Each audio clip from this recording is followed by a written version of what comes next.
Well, guys, 305 Takes is back for a little short conversation because if you asked us the last time we recorded, we did not think this was going to happen. Not at all. Not at all. It's honestly still a dream at this point that we're even here, back with another podcast and with the news and the official determination after last night's game 7 that the Miami Heat will represent the Eastern Conference in the 2023 NBA Finals. We're back. Uh, You're back, bro. Oh, it feels so good to be back. And first off, thank God they did not blow the entire Dude, thing to the that's Boston Celtics. Thank you, Caleb Martin. My God, the Duncan people's the Robinson. Duncan people's Robinson Eastern deserves Conference flowers. Finals MVP. The Yeah, people's Eastern Conference Finals MVP. And I mean, thank God it couldn't have been Boston. Anybody but Boston. yeah.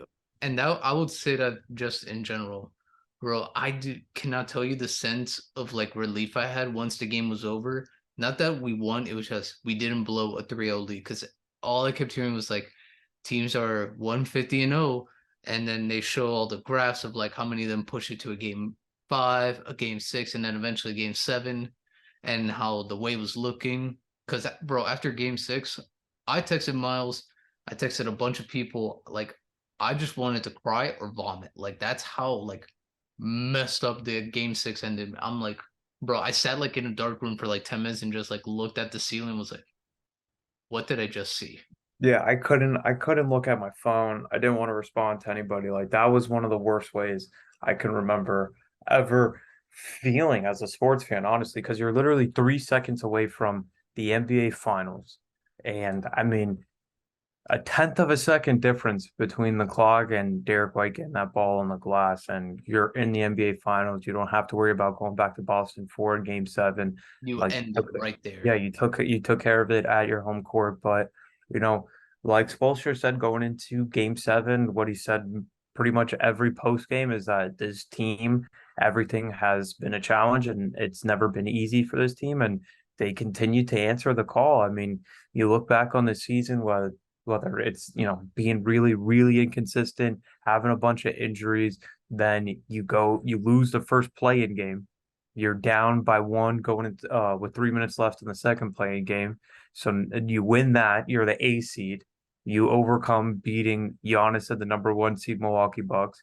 You play the Knicks, run them out of the playoffs, and then you go up 3-0 on the Boston Celtics, the team that you knew you wanted revenge on for exactly a year. You go up 3-0 and then they win three in a row and you still don't fold, and you go back into their place when your third game of the series in Boston, which I think is probably the craziest part, that a team that's that talented with Tatum, with Brown, loses 3 games at home. A team that went to the finals the year Yep. before, like that's the most impressive part to me. Yep. And man, I just still can't believe it. Like if anyone doesn't know, me and Miles, we went to game 3 against the Bucks. We we enjoyed the heck out of it because one, the Heat won, obviously. And we were like, oh man, we're up 2-1. Like, let's see how this goes because Giannis was gonna come back. And then the wins just kept piling on. Jimmy went off in game 5. Oh well, game 4. Then game 5, we go into overtime, we beat Milwaukee. We go to New York and we beat them. The Knicks are a much better team than what I thought because they did play tough. Brunson played better throughout the series once more games went on.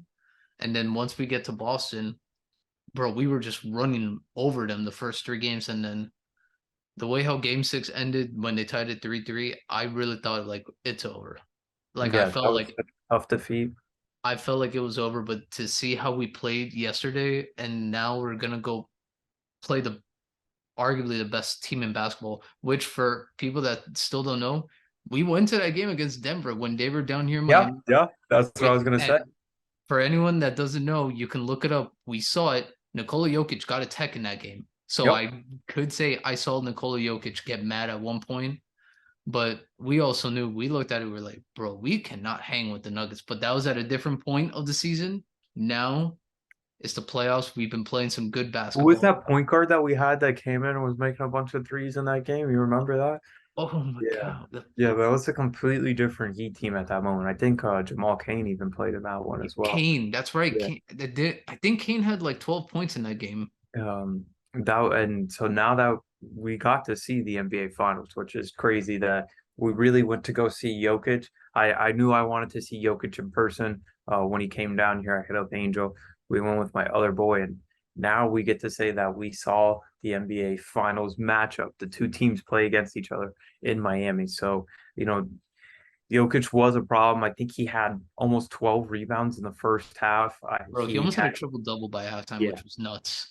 and he wasn't even like breaking that much of a sweat. Like it wasn't like he was going hard after this triple double. He was just playing his casual game. But it was a fun game that ended up coming down. The Heat made a little push in the fourth quarter, made it a little bit closer than it was going into the fourth. But I'm really excited for this matchup. I think the Heat are obviously still very motivated. They're a team that's not going to go down easy because I just can't believe after losing game six the way you did and then going 0 of 11 to start game seven to not just lay down and fold was like the craziest thing to me because even with Tatum getting injured on that first play, the Celtics still went on a pretty impressive run to open the game. Oh, they were up like what, 13-2, 13-5, Yeah, something they like went that. on like a really good run to give him a big lead. And And then the Heat turned it around. It was, yep. I think, 15-13, something around there with like 4 or 5 minutes to go in the first quarter. And that's when I was like, okay, but they We came have to a play. shot. They're not just gonna lay down. It's not gonna be a game where, we're just run out of the game in the first quarter and we're trying to play catch up the whole time and just never cut the lead. It actually flipped completely the other way, and that's basically what happened to Boston. The second quarter remained a little bit closer. The Heat, we're starting to make some shots, and then the second half, the Heat finally got some shots to fall. Jimmy was great in that third quarter. It was amazing again in the fourth. Caleb was unbelievable, unbelievable in the second half. And, I think it's just a huge testament to him to be prepared for the moment because they asked him in the post game, they were like, exactly 365 days ago was game seven against Boston, and you registered, I did not play coach's decision. Like, what changed between that day and today? And he's like, well, I just knew Boston was gonna make me earn their respect as far as leaving me open to shoot, and he knocked him down time and time again on the road. So Well, also the like biggest I said, difference last year, PJ Tucker played the minutes Caleb was playing because we had PJ, and obviously PJ was really good for us. He was good, and Caleb was good, but we also had Tyler Hero playing, so he took a lot of those minutes. So this playoff stretch has really helped Caleb Martin, like as a player, because you just see the confidence he has now. It's unbelievable. Because I mean, we saw the whole season. Caleb did not have that many points where he scored. Well, he didn't have that many games where he scored over 20 points. He had less than 10. And bro, now it's like he's averaging almost 20 in the playoffs, which is unreal. And to he get to averaged the 19 against the Celtics in the Eastern Conference Finals. and for anyone of just a big point to show how good he's playing, it's also a testament to the team. If one star or player is not having their best game, Caleb will be there to back him up, Duncan, because we talked about it and we texted about it. A big thing that was on a lot of people's minds as Heat fans was Bam Adebayo. And it was not the best series for him because for anyone, I'm going to read you his stat lines per game. Game one, 20 and 8, not bad. Game two, 22 and 17, his best game of the series. Game three, he didn't really need to do that much. 13 points, 3 rebounds. The game was a blowout. He didn't have to do anything. Game four, he was bad. 10 and 5. Game five, not great again. 16 and 8, better than last game four. And then game five was just abysmal. Was hands down abysmal. Then game seven, he didn't play that bad. I don't know. Defensively, he was good. Offensively, it was just Yeah, awful. offensively, he was pretty tough. So that I was like, all right, if you can play defense, I don't mind you being that bad on offense, but you have to be stellar on defense, like shut down. But he was good. He made all his free throws, so I can't complain about that part. But man, it's just unreal to me, bro. So unreal. I really did not think we make the finals, let My alone the favorite, playoffs. Just because, I mean, we talked about the whole year, like how bad they were. Like we're so inconsistent. Like we can't shoot. And if there's been games where it was Jimmy or bus, and then you proposed that we would try to like saving grace, get Dame, pair him with Jimmy and Bam, and that would be like our legit last run at it. And now we're back in the finals, bro, since 2020, since the bubble, and oh my gosh, it's seventh still time the Heat have made the playoffs in my lifetime, and can't say enough about them. My favorite basketball team. Hopefully, we go in there and win it because we've never been under 500 with our finals record. We currently sit at 3-3, so I'm hoping we can continue that trend. But my favorite stat from this Boston series was combined made threes from a duo in this series. Jason Tatum and Jaylen Brown, 18. Caleb Martin plus Tyler Hero, who did not play, 22. So that means Caleb Martin by himself made more threes than Tatum and Brown combined. And, like you said, this season we couldn't shoot. The offense sucked. I mean, it seemed like TNT was happy to put up that stat that this was the lowest scoring point team. yeah, lowest scoring team to make the NBA finals. But I mean, in the playoffs, we shot the ball very well. Really well. Listen, I have to make a public announcement. I will never I will never have another bad word to say about Duncan Robinson again. That's it. Well, He, for the he time being, no, no, that's it. That's it. We got blown out in game 5, and he was the only one that seemed to care. Him and Hayward Highsmith were the only yeah, ones. no, game five, they were really And good. then Game six, and then Duncan was good. yesterday with him coming in there after missing two wide open threes that could have won you the game in game 6, him coming in there, making that three and holding his ear up to the crowd. That's it. That's it. I'm back in. I'll never say anything about Duncan again. Adding the backdoor cut to his bag because he's gotten good at it now. He's Getting getting his those layups first block of the entire season on a on Jaylen Jaylen Brown pull-up Brown. three. His first block from the entire regular season all the way through all the playoff games he's appeared in. Getting his first block. I have nothing bad to say about the kid ever again. Yep. And a big person who he deserves also a lot of credit because there's a lot of people that deserve flowers. I was really tough on him at the beginning, Gabe Vincent. Because, bro, when Gabe first started playing that like shortened season, it was gunslinger mentality. He sees the shot, he's taking it. And then next year, he improved. Like he got a lot better. He was more consistent with his shot. This year, started a lot of games for us just because Kyle was injured. He has a bad knee. We clearly see it. And then in a lot of games in the Milwaukee series, he hit a lot of big shots. The He was Knicks, huge in Milwaukee. The game 5 that we clinched it, yep, him coming down and just that casually three knocking down that three, yeah, to cut the lead was to one huge. in order for Milwaukee to miss those free throws and Jimmy to get the ball back. I mean, he And then he the made the Knicks series, pass to Jimmy yep, on that game or in the game on the shot that sent it to winner, overtime. perfect pass. And Yeah, then the over Knicks, Giannis. yep, and the Knicks series, he was really solid. I didn't have that much to say about Gabe because he was making those shots. And then this series in Boston, he hit the game winner in one of those games over Tatum. Yeah, And that was nice. That was nice. so I a lot of people deserve credit And he in came this. back to play after turning his ankle, so I got nothing bad to say. Nothing bad. I mean, it's just a testament to this team. You see that it's clearly next man up. I mean, everybody was making the biggest deal in the world because, Lonnie Walker played garbage time and a game against the Warriors looked good and then, had a great game the other day. Well, the Heat got blown out in game 5 and Hayward Highsmith played some really productive minutes, made some threes, and the next thing you know, he was in the rotation for game 6 and 7. And Spo trusted him enough to play over Kevin Love yesterday because Kevin Yep, Love just rode the bench. DMP. Yeah. But credit to them, there's no ego in this team from what we see. There's no ego, and a lot of credit to Hayward Highsmith. That game when, was it game 4 or game 5?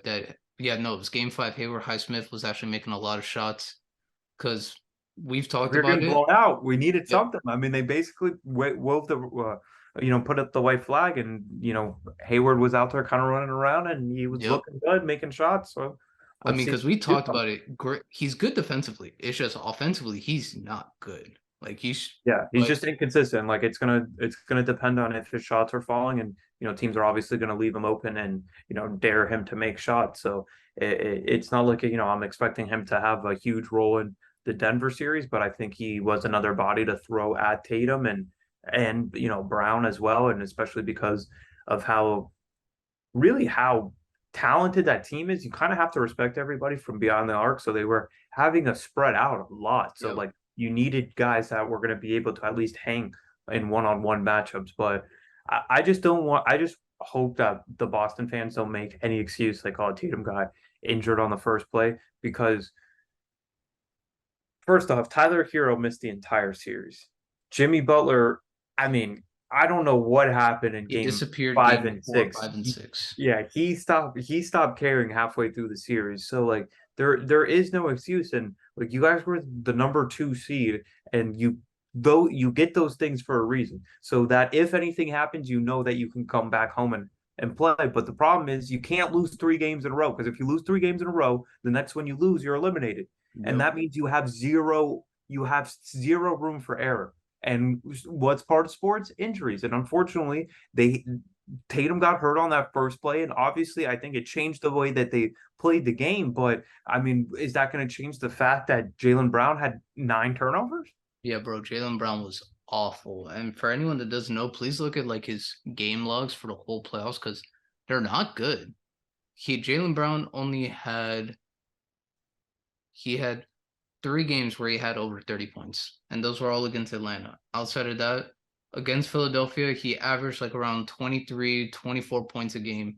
And then against Miami, points per game, he was 22 in game one, 16 in game two, 12 in game three, 17 in game four, 21 game five, 26 in game six, and then 19 in game seven.